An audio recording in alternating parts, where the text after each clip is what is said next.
Hello everyone, this is Sunit and आपका स्वागत है आपके स्टडी यूट्यूब चैनल में। इस लेक्चर में हम लोग एक नया टॉपिक स्टार्ट करेंगे और हम लोग पढ़ेंगे distributions of continent and oceans के बारे में। ठीक है, तो इसमें स्टार्ट करने से पहले हम लोग देखेंगे कि आपका जो अभी कॉन्टिनेंट्स है, ठीक है, अभी कितने कॉन्टिनेंट्स हैं। इसमें आपका Asia, Africa, Europe, North America, South America, Australia, Antarctica, ये 7 कॉन्टिनेंट है। और oceans Pacific, Indian, Atlantic ocean, उसके बाद आपका Arctic, Antarctic ocean, southern ocean Antarctic oceans. आपका ये 7 कॉन्टिनेंट है और ये 5 आपका ओशियंस है। बट जो ये प्रेजेंट का सिनेरियो है, बट क्या सेम पोजीशन आपका पास्ट में था? तुम लोग जैसे जानते हैं कि पास्ट में ऐसा नहीं है, in a present time we know that, but ये हम लोग को पता कैसे चला? ठीक है, तो जो आपका इस टॉपिक में हम लोग इसी बारे में डिस्कस करेंगे। ठीक है, कि हम लोग को कैसे पता चला कि आपका जो कॉन्टिनेंट है वो पहले कैसा था, अभी कैसा है, एंड द फ्यूचर सेंस वो चेंज होगा। ठीक है, वो कंटिन्यूसली चेंज हो रहा है और वो इन फ्यूचर भी चेंज होगा। मतलब जैसे अभी जैसे पहले था वैसा अभी नहीं है, जैसे अभी है वैसा बाद में नहीं होगा, तो ये कंटिन्यूसली चेंज हो रहा है। ठीक है, तो इसी के बारे में पढ़ेंगे कि ये चेंज कैसे हो रहा है और इसके बारे में पता कैसे चला। ठीक है, तो ये सारे हम लोग इस टॉपिक में पढ़ेंगे, distributions of continents and oceans. तो ये सारी चीज़ को प्रूव करने के लिए बहुत सारे साइंटिस्ट आए जिन्होंने अपना थ्योरी दिया, जिसमें जिन थ्योरी के बारे में हम लोग पढ़ेंगे। तो हम लोग स्टार्ट करते हैं। सबसे पहला थ्योरी जो कि आपका कॉन्टिनेंटल ड्रिफ्ट थ्योरी। जब आप the coastline of Atlantic oceans देखते हैं दोनों साइड का, चाहे आपका साउथ अमेरिका का पार्ट हो या आपका वेस्ट अफ्रीका का पार्ट हो, तो उनमें कुछ सिमिलैरिटीज दिखती है। ठीक है, वो आपको लगता होगा कि जब at a point of time वो अटैच होंगे एक दूसरे से, राइट? मतलब लगता है लाइक वो जो साउथ अमेरिका वाला पार्ट है एंड वेस्ट अफ्रीका पार्ट है वो एक एडजॉइनिंग लैंड था जो ब्रेक होके अपार्ट हुआ है। ठीक है, दोनों कोस्ट लाइन जैसे कि आप देख सकते हैं ऐसे करके आपका ये आपका कुछ इस तरीके का आपका साउथ अमेरिका का पार्ट और ये आपका इस तरीके का कुछ आपका ये अफ्रीका का पार्ट। तो ये जो पोर्शन आपको लगता है देख के यहाँ पर आपको पार्ट देख के लगेगा कि ये दोनों एडजॉइनिंग पार्ट है, ये अटलांटिक ओशियन है। ठीक है, तो ये क्या लगता है आपका, ये पार्ट लगता है कि ये ब्रेक होके बना है। ठीक है, तो एक डच जिनका नाम है आपका अब्राहम ऑटलस, उन्होंने सबसे पहले ये मतलब इस चीज को प्रपोज किया कि जो आपका ये है साउथ अमेरिका वाला पार्ट है और आपका जो वेस्ट कोस्ट पार्ट वाला पार्ट है, वेस्ट अफ्रीका कोस्ट वाला पार्ट है, ये आपका सेम बॉडी से ब्रेक होके बना है। उसके बाद आपका है एंटोनियो पेलेग्रिनी, वो उस मैप को ड्रॉ करके दिखाए, दोनों को मैप को एक साथ, कि दोनों एक ही लैंड का पार्ट था जो ब्रेक होके दो अलग अलग कॉन्टिनेंट बना। उसके बाद आपका है अल्फ्रेड वेगनार 1912 में, जिन्होंने थ्योरी दिया द कॉन्टिनेंटल ड्रिफ्ट थ्योरी। ठीक है, इन्होंने दिया द कॉन्टिनेंटल ड्रिफ्ट थ्योरी। अरे कॉन्टिनेंटल ड्रिफ्ट थ्योरी किस पर बेस्ड है? ये है distributions of oceans and continent, कि ओशियंस और कॉन्टिनेंट का इन द पास्ट किस तरीके का डिस्ट्रीब्यूशन था ये।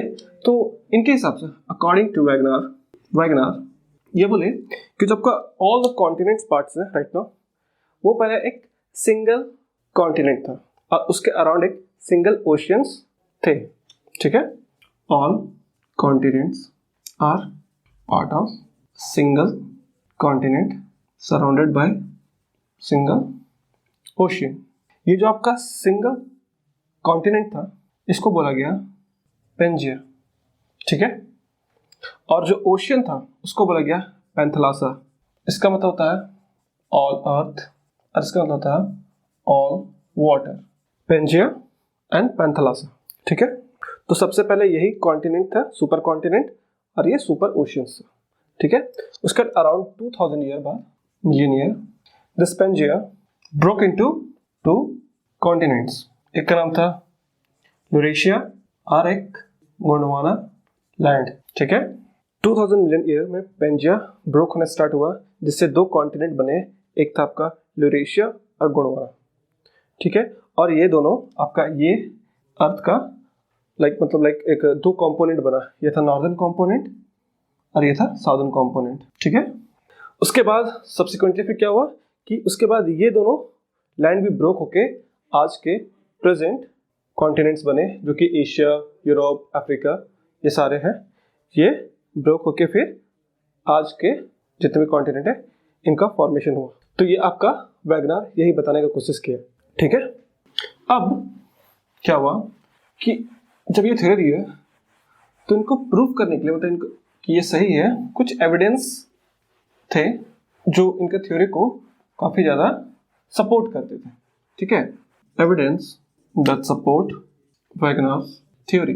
ठीक है, कुछ एविडेंस थे जो आपका वैगनार्स थ्योरी को सपोर्ट कर रहे थे। इसमें सबसे पहला था द मैचिंग ऑफ कॉन्टिनेंट।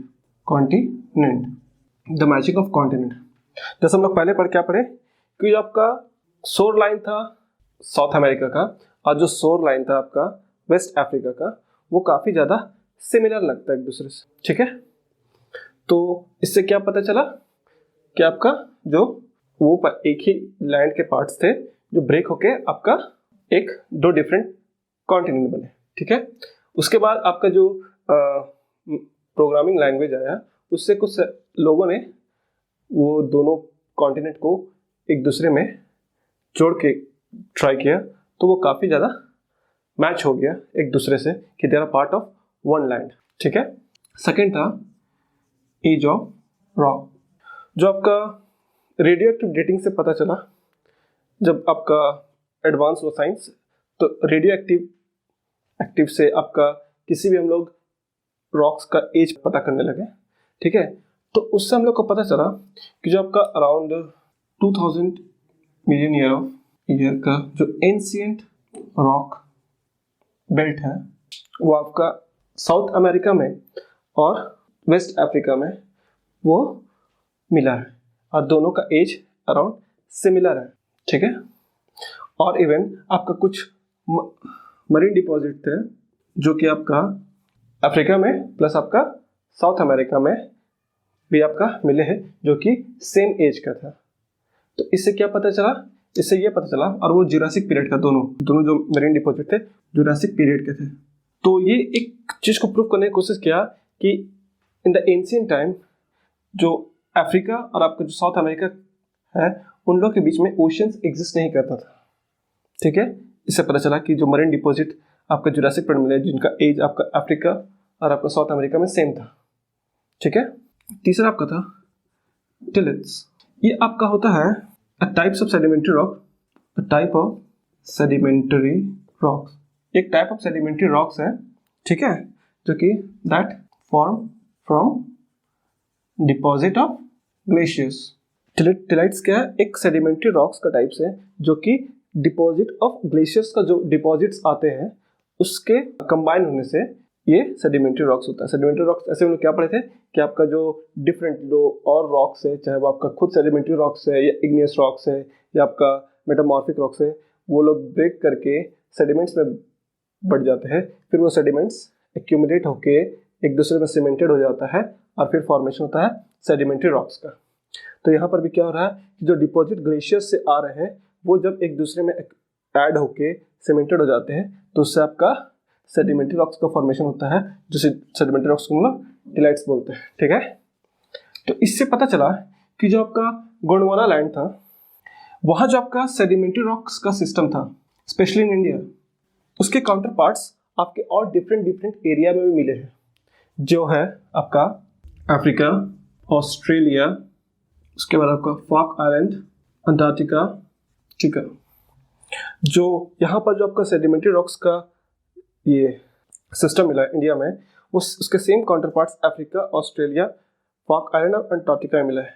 तो इससे क्या पता चलता है, किससे पता चलता है कि ये जो पार्ट है इंडिया, अफ्रीका, अंटार्कटिका, फॉक आइलैंड और अंटार्कटिका, ये सारे आपका एक ही लैंड के जो पार्ट्स है जो कॉन्टिनेंट से गोंडवाना लैंड से ब्रेक होके बने हैं, ठीक है।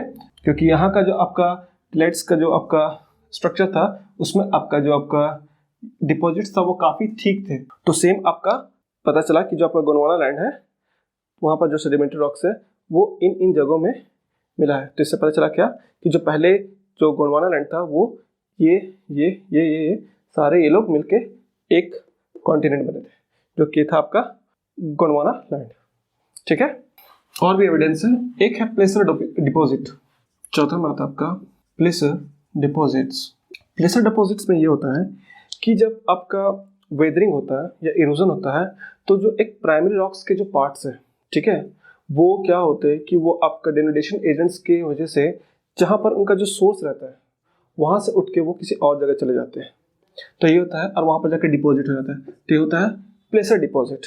तो अब ये भी बतलाता है कि जो आपका जैसे घाना कोस्टल एरिया में गोल्ड माइन है, ठीक है, जहाँ से गोल्ड निकल जाता है, बट वहाँ पर आपका इसका जो सोर्स स्टोन है, जो सोर्स रॉक है, वो वहाँ पर अवेलेबल नहीं है उसके अराउंड, बल्कि वो कहाँ पर अवेलेबल है, वो आपको ब्राज़ील प्लेट्यू में अवेलेबल है। घाना में कोस्टल माइन है लेकिन उसका सोर्स जो रॉक है वो कहाँ पर अवेलेबल है, ब्राज़ील में, ठीक है। तो ये तभी हो सकता है कि एक टाइम में वो दोनों लैंड एक ही पार्ट का हिस्सा था, जिससे क्या हुआ कि जब आपका जो वेदरिंग हुआ वहाँ पर रॉक्स का, तो वहाँ से आपका किसी भी एजेंट की वजह से वो आपका रॉक घाना वाले एरिया में आ गया, उसके बाद ब्रेक हुआ, और उसके बाद क्या हो गया कि आपका जो डिपॉजिट था गोल्ड का डिपॉजिट वो घाना में पहुँच गया ब्रेक होने के बाद। तो यही बताता है आपका प्लेसर डिपॉजिट, ठीक है। उसके बाद पांचवा आपका फॉसिल्स डिस्ट्रीब्यूशंस। जब ये हुआ कि जो आइडेंटिकल प्लांट्स के स्पीसीज या फिर एनिमल के स्पीसीज, ठीक है, जो आपका अडेप्ट किया लैंड या फ्रेश वाटर में रहने के लिए, वो जब आपका एक मरीन बैरियर आने के बाद, मतलब समुद्र जब आया, उस बैरियर में आने के बाद भी वो दो सारे जगह पर मिलते रहा, ठीक है। Like same species of plants and animals adapted to live on land and fresh water, ठीक है, live in different part with marine barrier। मतलब कहना चाह रहा है कि आपका जो सेम स्पीसीज ऑफ एनिमल या प्लांट के थे जो कि आपका एक टाइम पर लाइक जो लैंड और फ्रेश वाटर में अडॉप्ट कर लिए थे अपने आप को लाइक लिविंग, तो वो क्या किए कि वो सिमिलर स्पीसीज डिफरेंट पार्ट्स में दिख रहे हैं जहाँ पर एक बैरियर है ओशियंस का, ठीक है। तो इससे भी क्या पता चलता है कि लाइक वो शायद एक ही पार्ट का हिस्सा थे वो सारे लैंड, ठीक है। तो उसके बाद वो क्या हुआ कि वहाँ पर से आपका जो एनिमल्स थे वो लैंड में आ गए, उसके बाद वो ब्रेक हुआ तो कुछ स्पीसीज इधर रह गए और सेम स्पीसीज के कुछ आपके उसके नंबर कुछ दूसरे कॉन्टिनेंट पर रह गए, ठीक है। जिसमें एक था लीबर्स जो कि आपका अफ्रीका, इंडिया एंड मेडागास्कर जैसे एरिया में मिलता है और वो सेम स्पीसीज है। तो वो तब इससे क्या पता चल रहा है कि जो आपका जो इंडिया है और मेडागास्कर है या अफ्रीका है, ये सारे पहले एक सिमिलर कॉन्टिनेंट का हिस्सा थे, ठीक है। लिमिट्स इंडिया, मेडागास्कर, उसके बाद आपका अफ्रीका, ये तीनों जगह मिलते हैं, ठीक है। उसके बाद एक थे मेसोसॉरस, ठीक है। ये एक छोटा रेप्टाइल्स था जो कि सैलो वाटर में रहता था, बट ये जो है इसका जो आपका स्केलेटन है वो आपका साउथ अमेरिका और अफ्रीका दोनों जगह मिला, बस यही दो जगह मिला है।